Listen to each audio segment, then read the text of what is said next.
반갑습니다. 오늘 많이 모이신 것 같아요. 오늘 이제 마더스데이하고 어버이 주일을 맞이해서 우리 하나님께서 맺어주신 이 부모와 자녀의 관계에 대해서 좀 생각해보고 또 도전받는 시간이 되었으면 좋겠습니다. 여러분, 어머니 하면 어떤 장면이 여러분에게 떠오르시는지요? 잠깐 좀 생각해 보시기 바랍니다. 어머니. 저는 개인적으로 어머니 하면 이게 가장 먼저 떠오르는 장면이 가장 어릴 때의 기억인 것 같은데, 어머니 등에 업혀서 어디 갔다가 이제 집으로 이렇게 밤 늦을 때 돌아오는 그 장면이 떠오릅니다. 그래서 어머니 등에 업혀서 이렇게 달이 떠 있었던 것 같아요. 그래서 근데 그 어머니 등의 그 포근함과 그 분위기가 너무 좋아가지고, 그러니까 그거 함께 연결되는 게 이제 부모의 사랑을 많이 받았구나 이 생각을 하게 됩니다. 그래서 저는 5째 중에 막내로 태어나가지고 자라나면서 부모님 사랑 또 형 누나들의 사랑을 많이 받았습니다. 그래서 몸과 마음이 사랑 많이 받았구나 그걸 기억하고 있습니다. 제가 어렸을 때는 그래서 부모님이 웬만한 건 다 챙겨줘가지고 전지전능한 줄 알았습니다. 모르는 게 있으면 물어봤을 때 다 아는 것 같았고 모든 것을 다 해줄 수 있는 그런 분을 알았습니다. 그런데 이제 제가 이제 부모가 되어서 아이를 키우다 보니까 그게 아니라는 걸 다 알죠. 부모도 모르는 게 있고 실수를 할 수도 있습니다. 또 이 주위를 살펴보면 모든 부모가 다 좋은 부모가 아닐 수 있다는 사실도 발견하게 됩니다. 나름대로 부모들이 자녀에게 최선을 다하지만 그러나 때로는 상처를 주기도 하죠. 오늘 본문에서 사도 바울은 에베소에 있는 성도들에게 자녀로서 또 부모로서 각자의 위치에서 가져야 할 바른 자세에 대해서 가르치고 있습니다. 첫 번째로 자녀들에게 주는 권면은 부모에 대한 순종과 공경입니다. 1절 한번 보실까요? 에베소 6장 1절에 자녀들에게 주는 말씀입니다. 그래서 자녀의 위치에서 이 말씀을 좀 잘 들어 우리 보기를 바랍니다. 1절 말씀 같이 읽습니다. 자녀들아 주 안에서 너희 부모에게 순종하라. 이것이 옳으니라. 아멘. 하나님께서 부모님들을 통해서 우리를 이 세상에 태어나게 하셨습니다. 세상에는 훌륭하고 존경스러운 부모님도 많이 계시지만 때로는 자녀들에게 상처와 아픔을 주는 부모님도 있습니다. 그러나 어떤 경우에 있어서라도 그 부모님이 안 계셨다면 우리 이 세상에 존재할 수 없다는 사실입니다. 그래서 어떤 경우에 어떤 상황에 처하실지라도 자녀된 자로서 부모님께 대해서 마땅히 취해야 할 태도는 공경입니다. 그런데 여기 말씀을 자세히 보시면 거기에 주 안에서라는 표현이 들어있습니다. 부모에게 순종하는 데 있어서 그 전제가 주 안에서 하는 것입니다. 부모에 대한 바른 순종도 믿음을 벗어나면 안 됩니다. 말씀에 위배되어서는 안 되는 것입니다. 한국에서 제가 청소년 사회 갈 때였습니다. 중고등부 사회 갈 때 부모님은 이렇게 교회에 나오지 않는데 할머니와 함께 열심히 또 교회에 나오는 아이가 있었습니다. 그 얘기는 이제 할머니는 신앙을 가졌는데 그 가운데 세대, 부모님 세대가 신앙을 좀 버렸고, 근데 그 손주는 할머니 따라 신앙을 유지하는, 그러니까 이 징검다리처럼 신앙이 유지되는 그 가족이었습니다. 근데 어느 주일 제가 그 가족이 이렇게 어디 놀러 간다고, 주일을 끼고 놀러 간다고 해서 교회 못 나온다는 얘기를 들었는데, 근데 주일을 보니까 그 아이가 나온 겁니다. 그 제가 물었죠. 야, 너 가족 여행 간다고 하는데 어떻게, 웬일이냐? 어떻게 나왔냐 했더니 그 아이가 표정을 아주 밝게 하면서 자신은 목소리로 제게 이렇게 얘기하는 거죠. 자기는 교회 가기 위해서 주일 지키기 위해서는 나왔다고. 엄마 아빠는 그냥 가라고 했다고. 그러면서 나온 거예요. 그러면서 이 어린 나이였지만 아마 몇 살, 얼마 안 됐죠. 10대 중반의 그 나이에 그 마음속에 믿음이 있었기 때문에 그런 선택을 하지 않았나 생각이 듭니다. 저는 이렇게 신앙에 대해서 이렇게 생각하고 부모님 생각할 때 좀 아련한 안타까운 마음이 있습니다. 제가 믿지 않는 가정에 자라났거든요. 그래서 제가 이 믿음의 선택을 할 때마다 부모에 대한 효도하고 이게 계속 걸리는 것입니다. 제가 예수 믿을 때도 제가 예수 믿고 미쳤다는 얘기도 듣고 뭐 족보파내라 얘기 들었으니까 제가 집안에서 뭐 거의 유일하게 최초 신앙을 가진 사람이었고 거의 집안에서 버림받은 자식처럼 그렇게 취급을 받았습니다. 그랬는데 나중에 이제 대학교 졸업 후에 공대 출신이니까 돈을 벌 수 있는 기회가 있고 그러나 또 하나님께 섬기라고 부름이 있어갖고 그 가운데 하나님 섬기로 작정했는데 어머니가 이 장문의 편지를 이렇게 어머니가 한글을 잘 못 쓰시는데 하나씩 띄엄띄엄 글자를 쓰셔가지고 아들하고 이렇게 쓴 글이 있습니다. 근데 그걸 이렇게 제가 그 당시 서울에 있습니다. 서울로 편지를 보내셨더라고요. 근데 곳곳에 이게 보니까 잉크가 번지고 보니까 눈물을 흘리면서 이렇게 아들의 진로를 걱정하면서 쓰신 거예요. 그러면서 우리가 꼭 그 길을 가야 되겠냐. 왜 좋은데 나와가지고 이렇게 돈을 벌 수 있는 기회를 버리고 왜 그 길로 가느냐. 이렇게 하니까 제가 그때 엄청나게 갈등했는데 저도 같이 그 편지를 붙잡고 눈물 흘리면서 하나님 앞에 어떻게 해야 될까요? 그런데 그 가운데 하나님 음성이 또 들린 거예요. 말씀 가운데 손에 쟁기를 쥐고 뒤를 돌아보는 자는 하나님과 합당하지 않다. 제가 대학교에 와서 믿지 않는 가정에서 그래 제가 복음을 믿고 받아들였는데 그 가운데 지금 또 그 길을 돌아서 버리면 이 신앙을 진짜 유지할 수 있을 진짜 보증이 없는 거예요. 계속해서 제가 배우고 있는 중인데 그러면서 제가 그 당시 어머니에게 전화를 드려서 사정을 설명하고 제가 어머니를 사랑합니다. 부모님을 존경하고 사랑합니다. 그런데 제게 이런 하늘 만난 기회 또 이 길을 좀 갈 수 있는 기회를 달라고 해서 1년 유예를 시켰습니다. 1년 있다가 제가 다시 또 어머니 뜻대로 할지 결정하겠습니다. 그리고 와서 이제 제가 1년 후에 이제 다시 그 길로 안 들어오고 계속 이 길로 오게 됐는데 그래서 그 사이에 이제 이렇게 우여곡절 끝에 아버님은 돌아가기 전에 제가 이제 저희 집에 와서 같이 교회 신앙생활을 하고 어머니도 가끔가다 또 신앙생활이 변화된 역사는 있지만요. 그러나 그 당시 제가 볼 때 그 나이에서도 부모님께 순종하느냐 또 하나님의 뜻 가운데 선택하느냐 이 갈등이 만만치 않은 선택이었습니다. 그런데 오늘 말씀에서 보면 주 안에서 순종하라고 하고 있습니다. 우리가 하나님의 사랑과 은혜 속에서 부모님을 잘 섬기라고 하는 말씀인 것이죠. 우리가 늘 생각해 볼 때요. 그래서 모태신앙으로 자란 가정은 참 축복된 가정입니다. 저는 그걸 너무나 절실하게 느낍니다. 저는 신앙생활 뭔가 하나 좀 헌신하려 할 때마다 그 갈등이 있는 것입니다. 그런데 실제로는 이 믿음 생활이 하나님께서 모든 상황을 주관하시고 섭리하신다는 사실을 나중에 발견하게 되는 것입니다. 결국은 어려운 형편과 상황이 있을지라도 그 가운데 하나님께서 한 사람 한 사람 인도해 주시지 않다면 그 가운데 믿음을 제대로 유지할 수가 없습니다. 자녀들이 태어나서 자라는 동안 결국은 부모님의 손길이 필요합니다. 결국은 하나님의 은혜 가운데 다 자라가게 된다는 것이죠. 그래서 우리가 하나님께서 원하시는 그 뜻 가운데 주님께서 우리에게 주신 부모님, 허락되신 부모님에 대해서 공경의 태도로 행동하는 것은 반드시 필요한 것입니다. 그리고 나타나야 하는 것입니다. 예를 들어 이렇게 공손하게 부모님을 살아계실 때 공손하게 대하고 또 자주 안부 드리고 여유가 되면 용돈도 챙겨드리고 하여튼 성인껏 부모님께 잘하는 것이 마땅한 태도입니다. 실제 부모 공경의 계명은 10계명에도 드러나 있습니다. 오늘 본문의 2절, 3절 한번 보실까요? 이렇게 얘기하고 있죠.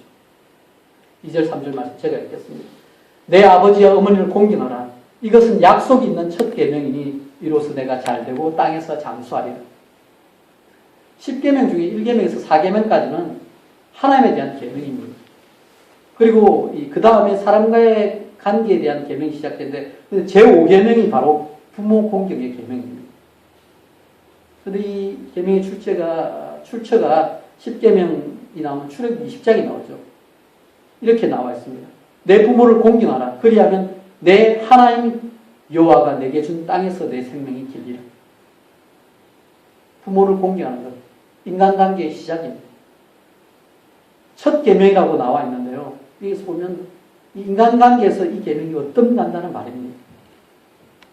부모를 공경한다는 이 말씀 안에 중요한 약속이 있습니다. 다른 계명들은 단순히 하라 하지 말라고 하지만 여기에는 하나님께서 그 가운데 중요한 약속을 붙여놓고 있습니다. 내 하나님 여호와가 내게 준 땅에서 내 생명이 길리라. 생명이 유지된다. 그 가운데는 하나님께 지켜주신다는 것입니다.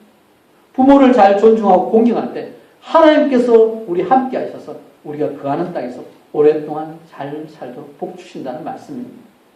따라서 하나님께서 우리에게 주시는 이 약속의 말씀은요, 그 가운데 복이 담겨있는 말씀입니다. 복이 담겨있는 말씀을 내 것으로 받고 부모님께 제대로 순종할 때 이 복을 누리게 됩니다. 그래서 할 수 있는 대로 부모님 살아계실 때 사랑으로 잘 섬기시길 바랍니다. 예수님은 십자가 고통의 그 순간에서도, 십자가 지신 그 고통의 순간에서도 눈앞에 어머니 마리아를 보시고는 사랑하는 제자 요한에게 어머니를 부탁합니다. 내 어머니다 하시면서 자신의 죽음 이후에 어머니의 삶을 돌보라고 당부를 하였습니다. 평소 같으면 남들 신경 쓰지만 인간의 고통의 한계에 처해버리면 죽음을 앞두고 있으면요, 다른 사람을 돌볼 여유도 없습니다. 그러나 십자가 고통 중에서도 어머니에게 효를 다하는 예수의 모습에서 우리가 자녀로서 지켜야 할 다른 자세를 우리가 배우게 되는 것입니다. 자녀가 어떤 상황에 처해 있든지 오히려 이 도움을 받을 상황에서도 이런 부모님에 대한 공경은 우리가 반드시 취할 자신인 것입니다. 이걸 놓치면 안 됩니다. 이것은 인간으로서 이 땅에 우리가 태어났다면 마땅히 취할 자신인 것입니다. 누구도 혼자 스스로 이 땅에 태어나지 않습니다. 또 누가 부모를 선택하여서 태어난 사람 아무도 없습니다. 태어나 보니 이미 내게 정해진 부모님이 계신 것이죠. 이것을 우리는 하나님의 섭리 가운데 생각해 볼 수 있습니다. 우리가 선택할 수 없는 것, 그 가운데 하나님의 섭리가 있다는 것이죠. 하나님께서 우리에게 가장 알맞는 부모님을 허락해 주신 것입니다. 또 우리가 나중에 부모가 되고 난 후에 생각해 볼 것은요, 하나님께서 우리에게 자녀를 허락해 주심으로 인해서 우리가 부모가 되게 하십니다. 그리고 이 선택도 여러분, 자녀가 이래야 된다, 저래야 된다, 우리가 만들 수 없습니다. 태어나 보니까 자녀가 독특하게 그 개성을 가지고 있는 것을 발견하게 됩니다. 다 다릅니다. 그러면서 이 자녀를 키우면서 이 아이들을 우리에게 주신 하나님의 섭리를 또 그 가운데 발견하게 되는 것이죠. 결국 겸손하게 우리 자신을 발견하게 되는 것입니다. 그런데 여러분, 부모라고 해서 다 완벽할 수 없기 때문에 하나님께서 원하시는 대로 건강한 가정을 다 이루지는 못합니다. 육신의 가족에도 분명히 한계가 있는 것이죠. 이것을 우리가 기억해야 합니다. 혹시 육신의 부모님을 생각하면서 과거의 상처로 인해 마음이 아픈 분이 계신지도 모르겠습니다. 그런 얘기를 듣다 보면 제가 참 안타까운 마음이 들어요. 부모님 때문에 하나님 아버지라고 부를 수도 없는 그런 안타까움을 고백하는 사람을 만난 적이 있습니다. 그런데도 불구하고 우리가 기억할 사실은요, 이해하는 마음으로 보게 되면 그 부모님도 아마 상처 준 부모님도 상처를 받았을 수 있습니다. 살아가는 방법을 제대로 배우지 못한 제 부모가 되어서 어떻게 살아야 할지 모르고 결국은 자식을 욕심으로 키우면서 상처를 줄 수 있는 것이죠. 그런데 여기에 제대로 부모가 반응하지 못했다. 그게 끝이 아닙니다. 여기 하나님의 방법이 또 있습니다. 하나님의 방법 가운데 해결책을 허락해 주신 것입니다. 합력하여 선을 이루신 하나님께서는 하나님의 손길을 신앙 공동체 가운데 누릴 수 있게 하신 것입니다. 예수님께서 사역하시면서 이 가족들이 찾아온 적이 있습니다. 가족들이 찾아와서 얘기했는데 그때 이제 주위에 있는 사람들이 당신의 어머니하고 형제 자매도 왔다고, 형제들이 왔다고 얘기하니까 예수님께서 육신의 가족의 한계를 넘어서 하나님의 뜻대로 행하는 모든 이들이 새로운 가족이라고 그렇게 설명하며 그런 새로운 가족을 형성시켰습니다. 마태복음 12장 50절에 보면 이렇게 얘기합니다. 누구든지 하늘에 계신 내 아버지의 뜻대로 하는 자가 내 형제요, 자매요, 어머니이니라. 하나님의 뜻대로 살아가는 우리가 서로 부모 자녀 관계가 되고 형제 자매 관계가 된다는 것입니다. 하나님의 뜻대로 살아가는 그 가운데 우리가 주 안에서 한 가족이 될 수 있다는 것입니다. 오늘 주보에 또 이와 관련된 내용을 좀 실었는데요. 주보의 주일 말씀 묵상 가운데 부분에 보면 이런 내용이 있습니다.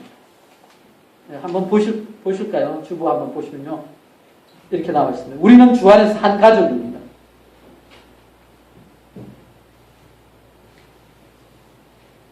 우리 모두 하나님의 자녀로 서로 형제 자매인 가족입니다. 그리고 가족은 하고 몇 가지인데 그게 한번 좀 같이 좀 읽겠습니다. 가족은 서로의 허물을 덮어줍니다. 가족은 오래 참아줍니다. 가족은 끝까지 포기하지 않습니다. 가족은 부족한 부분이 있어도 사랑으로 품어줍니다. 가족은 기쁜 일은 함께 기뻐하고 힘든 일은 함께 고통을 나눕니다. 예수 안에 한 가족으로 하나님 우리를 부르셨다는 사실입니다. 이 사실을 기억하면서 저는 하나님께서 원하시는 공동체 가운데 우리 교회는 작지만 우리가 가족처럼 그냥 서로를 알아가고 또 서로 나이 드신 분은 우리 학생들 풀 때 자식처럼 아껴주는 그런 모습들이 또 우리 가운데 발견되기도 하고 그렇게 하는데 그렇게 진짜 되기를 원합니다. 하나님 원하시는 대로 우리가 서로 세워져 가며 실제 육신의 부모나 육신의 자녀가 제대로 하지 못할 때 우리가 그 역할을 감당하면서 서로 건전한 모습, 하나님 원하시는 뜻 가운데 믿음의 공동체로 우리가 서가기를 기도하며 또 기도하며 기대하며 바라고 있습니다.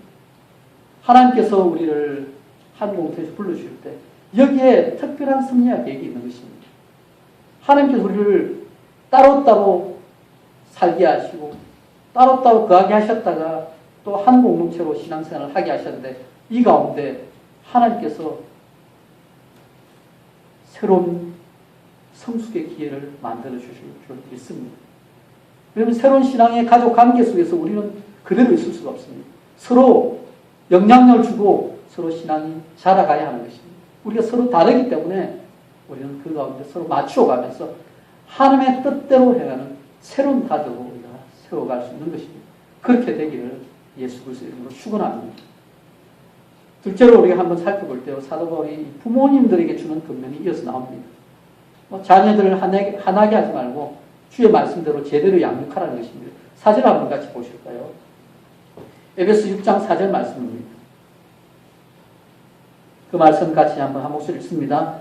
또 아비들아 너희 자녀를 노엽게 하지 말고 오직 주의 교훈과 훈계로 양육하라. 아멘.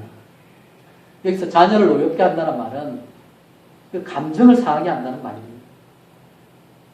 그러니까 노엽게 하지 말라는 얘기는 자녀의 감정을 잘 살피라는 말입니다. 어린 자녀들은 자라가는 과정 중에 있기 때문에 이게 정확하게 판단하기보다는 조금 감정상 말 한마디에 상할 수도 있고 부모가 서로 형제 자매들 비교하거나 편애할 때 그 가운데 엄청난 상처를 받는다고 합니다. 또 바빠서 자기를 그냥 내버려 뒀는데 무관심으로 생각하면서 그 가운데 정말 충격받고 나중에는 그것 때문에 두고 부모의 관계를 회복하기 힘든 상태로 만들 수도 있다고 합니다. 그런데 여기 보시면 부모들은 주의 교훈과 훈계로 양육하라는 이 명령을 받습니다. 이 얘기는 때때로 우리는 하나님의 말씀이 아닌 자신들의 감정이나 자신의 생각으로 일관되지 않게 자녀를 훈육할 수 있다는 것입니다. 그러면서 자녀들을 노엽게 만들 수 있다는 것이죠. 하지만 반대로 자녀의 상한 마음을 민감하게 알아차리고 그 감정을 잘 이해해주면 상한 감정이 금방 회복될 수 있습니다. 그게 부모의 역할입니다. 어른들은 이게 어려운데 어린아이들은 마음을 잘 만져주면 회복이 참 빠르다고 합니다. 제가 이전에 지금도 제가 놀이터 앞에 살고 있지만 놀이터 앞에서 이 아이들이 노는 걸 지켜봤는데 아이들이 놀다가 무슨 일인지 한번 서로 다투어가지고 삐져가지고 그 얘기가 크게 들었어요. 너랑 안 놀아. 아마 우리도 한번 경험해서 어릴 때 놀다가 이렇게 마음이 하면 너랑 안 놀아 하고 이렇게 돌아가는데, 근데 집에 돌아간다고 했는데 서로 싸울 것 같아서 이게 며칠 갈 것 같아요. 분명히 너랑 안 놀아 했는데 그 다음날 보니까 여전히 잘 놀고 있는 거예요. 금세 손잡고 아이들은 다시 놀고, 그렇게 하는 게 어린아이들입니다. 어린아이들입니다. 상처도 잘 받지만 회복도 잘 됩니다. 그래서 이렇게 상한 감정을 부모가 잘 만져주면 자녀가 사춘기가 되어도 부모의 관계가 나빠지지 않는다고 합니다. 그래서 기억할 사실은요, 우리가 부모들이 과연 주의 교훈과 훈계로 양육하는 것을 보아야 합니다. 우리가 그럼 질문을 던질 수 있죠. 주의 교훈과 훈계가 아니면 도대체 무엇으로 자녀를 양육하게 될까요? 일반적으로 보면 특별한 노력이 없는 한 부모들은 자기 부모들이 자기 해준 그 방식대로 그냥 그대로 한다고 합니다. 그래서 상처를 주는 부모님들은 어떤 부모냐? 자기가 상처받은 그대로 그냥 주는 거예요. 자녀 양육 방식이요, 자기가 익숙하게 배워온 것이 너무나 당연히 여겨져서 그렇게 자녀를 대하는 것입니다. 그래서 오늘 말씀은 주의 교훈과 훈계로 양육하는 얘기는 내 부모의 양육 방식이 아니라 내 생각을 벗어나서 하나님의 방법으로 양육하라는 것입니다. 이것이 저절로 되는 것이 아니죠. 끊임없는 노력과 또 말씀 묵상과 또 기도하면서 시행착오를 겪어서 훈련되는 것입니다. 우리가 부모님들을 생각할 때 부모님은 자녀들이 자라는 것에 맞추어서 부모님도 자라게 됩니다. 그래서 자녀를 처음 낳았을 때 그때 처음으로 부모가 되는 것이죠. 태어날 때부터 부모 되는 사람 없습니다. 자녀가 태어나야 자녀 때문에 부모가 되는 것입니다. 어른이 되는 것입니다. 아이가 태어나는 순간 부모로 새롭게 태어나는 것입니다. 마찬가지로 아이가 돌이 되면 돌 가진 부모로서는 처음으로 돌이 되는 것이죠. 아이가 10대가 되어서 질풍노도의 시기를 지나게 되면 부모 역시 얼지알파모로 호적되는 10대의 부모가 되는 것입니다. 그리고 좀 더 자라서 자녀들이 이제 철이 들면 철이 든 부모가 되는 것입니다. 이와 같이 자녀를 키우는 내내 또 부모로서 늘 함께 배우고 스스로 훈련해야 하는 책임이 있습니다. 오랫동안 부모교육 강사로 수고하고 계시는 분의 책을 읽은 적이 있습니다. 책머리에 이렇게 시작되더군요. 어느 날 나는 어머니가 되었다. 막연히 상상했던 어머니가 된 것이다. 그리고 어머니 노릇을 하기 시작했다. 처음 하는 어머니 역할을 서툴렀다. 모든 것은 시행착오로 시작되었다. 우선 내가 하라는 대로만 따라하던 아이가 혼자서 몸을 움직여 자기 가고 싶은 대로 기어다니기 시작하자 아이와의 갈등이 시작되었다. 사소한 일에서 엉뚱하게 벌어지는 일까지 매 순간 생각을 하면서 너그럽게 대처하려고 노력했다. 그러나 갈등의 이유는 여기저기에 널려 있었다. 나는 차츰 이상적인 부모와 현실적인 부모 사이를 헤매기 시작했다. 실제 그래요. 우리 첫째가 우리 둘째 동생을 낳아달라고 했는데, 그래서 우리가 좀 털이 있습니다. 털이 있는데 문제는 뭐냐면 아이가 말을 안 할 때는 상당히 이쁘고 귀엽겠는데 아이가 말하면서 딱 말하는 그 엄마 하고 나서 두 번째 말이면 싫어였어. 싫어. 뭐냐면 뭔가를 언니가 시키고 누가 시켜 스스로 하겠다는 것입니다. 그런데 그게 뭐냐면 아이는 독특하게 태어났다는 것입니다. 억지로 할 수 없는 것입니다. 자기 나름의 독특함이 있는 것입니다. 그래서 부모와 자녀의 관계도 우리가 기억할 사실은요, 자녀는 부모의 소유가 아니에요. 그래서 이제는 나이가 들어가면서 함께 진짜 성숙해 가는 것입니다. 그런데 자녀를 대할 때 자기 소유물로 생각하면서 자기 기분에 따라서 잘해줄 때는 잘해주지만 기분 나쁠 때는 화풀이 하면서 자녀를 막게 하고 학대하는 부모들도 있습니다. 대부분의 부모들이 자신의 부모가 자기를 양육한 방식대로 그냥 갑자기 부모가 되어서 애를 키워야 할지 어쩔 줄 모르고 이전에 익숙한 방식대로 자기가 그냥 습관적으로 배웠던 방식으로 행하게 되는 것입니다. 저도 처음에 보니까 옛날에 부모님들이 하던 방식대로 그냥 하는 것을 발견하게 되었습니다. 뭐냐면요, 제가 부모님들이 우리 아이들이 제가 5살 막내니까 나중에 되니까 부모님들이 또 바쁘시더라고요. 우리 누님들이 저를 키워줬거든요. 그래서 종종 보니까 우리 동생을 언니한테 맡기고 그냥 우리 다니고 그랬습니다. 그런데 미국에서도 그러면 안 되잖아요. 배워나가는 것입니다. 자녀를 올바르게 양육하려면 부모는 자녀 양육에 대해 많은 것을 배우고 노력해야 합니다. 디모데후서 3장 16절 17절은 하나님의 말씀으로 하나님의 자녀들을 그렇게 제대로 양육할 수 있다고 말합니다. 이런 모든 사람에게 통하는 말씀이지만 특별히 자녀를 양육할 때 이 말씀도 기억해야 하는 것입니다. 디모데후서 3장 16절 17절 말씀 이렇습니다. 모든 성경은 하나님의 감동으로 된 것으로 교훈과 책망과 바르게 함과 의로 교육하기에 유익하니 이는 하나님의 사람으로 온전하게 하며 모든 선한 일을 행할 능력을 갖추게 하려 합니다. 하나님의 말씀이 우리를 바른 길로 인도합니다. 잘못된 것에 대해서 책망해주고 바르게 가게 하고 의로 교육해 주는 것입니다. 그래서 말씀을 가까이 하면서 바른 길을 따라 나가야 하는 것입니다. 우리가 자녀를 또 생각할 때요. 자녀들은 하나님께서 주신 선물이라는 생각을 해야 합니다. 하나님께서 고르고 고르셔서 이 자녀들을 보낼 곳을 택하셔서 가장 알맞는 부모에게 맡겨주다 사실을 기억하면서 정성껏 하나님께 맡긴 자녀를 양육하는 책임을 다해야 하는 것입니다. 따라서 우리 방식이 아니라 하나님의 방식으로 양육해야 하는 것입니다. 여기 계신 또 여러분들은 또 아이들이 다 자라서 이제 주의 교훈과 훈교를 양육할 자녀들이 안 계실지 모릅니다. 한국 같으면 성인이 자라도 이렇게 부모가 계속해서 또 그게 개입하면서 그렇게 평생 양육하는 모습이 있는데요. 여기는 자녀가 독립된 후에는 그냥 남남처럼 직접적으로 이렇게 필요한 부분은 없을지 모릅니다. 그러나 멀리 떨어져 있다 할지라도 자녀를 위해서 우리가 해야 할 책임이 있습니다. 어떤 거냐? 끊임없이 기도해 줌으로써 든든한 영적인 구원자가 되는 것입니다. 부모든 자녀든 다 완벽하지 않기 때문에 서로 하나님 은혜 가운데 서로 품어주고 서로 세워나가야 합니다. 완벽한 사람이 없기 때문에 서로 그동안에 상처도 주고 서운하게 한 점도 발견하게 됩니다. 자녀도 상처를 입겠지만 자녀 때문에 부모도 상처를 입습니다. 그러나 이 모든 것을 통해서 합력하여 선을 이루시는 하나님을 생각하면서 이 모든 것을 품으면서 주님의 말씀 안에서 서로 세워나가고 또 기도하면서 서로 상처가 회복돼도 품어주는 것입니다. 서로 용납해주고 하나님께서 기뻐하신 모습으로 서로 세워나가는 것이 우리가 마땅히 해야 할 책임인 것입니다.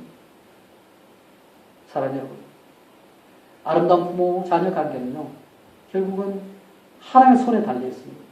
자녀는 부모님을 공경하고 순종하며, 그런데 주 안에서 해라고 되어 있죠. 부모는 자녀를 노엽게 하지 말고 오직 하나님의 방법으로 양육해야 하는 것입니다. 이것도 주님의 뜻 안에 이게 이루어지는 것입니다. 특히 이 부모의 책임이 더 큽니다. 왜냐하면 부모 자녀 관계가 평등한 관계가 아닙니다. 결국 자녀가 자라는 동안 경험하는 이 모든 관계는요, 다른 모든 관계의 기초가 됩니다. 그래서 무엇보다도 하나님의 뜻 가운데 자녀가 잘 양육될 때 하나님의 관계에도 영향을 미친다는 사실을 기억하면서 우리가 할 수 있는 대로 우리가 자녀들에게는 하나님의 사랑으로 하나님의 그 크신 은혜를 쏟아부으면서 양육해야 하는 것입니다. 하나님과의 관계 속에서 부모가 엄격하게 대하면요, 하나님에 대해서도 무서운 심판자로 엄격하게 생각한다고 합니다. 그러나 부모가 사랑으로 용납하고 품어줄 때 그 사랑이 하나님 만날 수 있습니다. 오늘날에는 좀 왜곡되어가지고 외동으로 혼자 크면서 오냐오냐 해주니까 결국은 제대로 된 훈육이 없어가지고 또 문제가 되는 경우도 있습니다. 그러나 무엇보다 기억하셔서는 말씀처럼 주 안에서 이루어진 부모와 자녀의 관계임을 기억하며 주 안에서 부모를 공격하고 자녀를 양육하는 우리 모두가 되어야 할 것입니다. 오늘도 마스데이 우리가 주님의 뜻 가운데 우리 자신을 돌아보면서 하나님 앞에서 우리의 삶을 좀 돌아보기 원합니다. 내 생각, 내 방법 내려놓고 하나님의 생각, 하나님의 방법 생각하면서 그것을 익히고 나가면서 하나님의 사람으로 우리가 계속해서 자라가야 할 것입니다. 완벽한 사람 없습니다. 끊임없이 우리가 주 안에서 배우고 익혀나가야 합니다. 무엇보다도 우리는 하나님을 아버지로 모신 하나님의 아들, 딸입니다. 그래서 육신적 부모님을 넘어서서 우리의 영원한 아버지 되신 하나님을 생각하며 그 안에서 우리 하나님을 제대로 섬기고 우리가 이 가운데서 믿음으로 살아가야 하는 것입니다. 서로를 대할 때 여러분 형제자매 우리가 바라보면서 하나님의 사랑을 좀 잘 나누시기 바랍니다. 한 부모 안에 있는 자녀들처럼 서로 아껴주며 사랑하며 서로 존중하며 하나님의 뜻을 이 땅 가운데 실천해 나갑시다. 한 주간도 여러분 자녀로서 또 부모로서의 각자의 역할을 잘 감당하며 하나님 위치에서 하나님께 맡긴 그 위치에서 하나님의 뜻을 이루어가는 우리 모든 성도들 되시길 예수 그리스도 이름으로 축원합니다. 아멘. 사랑의 주님, 오늘도 어버이주일, 또 마더스데이, 또 이 주일 가운데 또 함께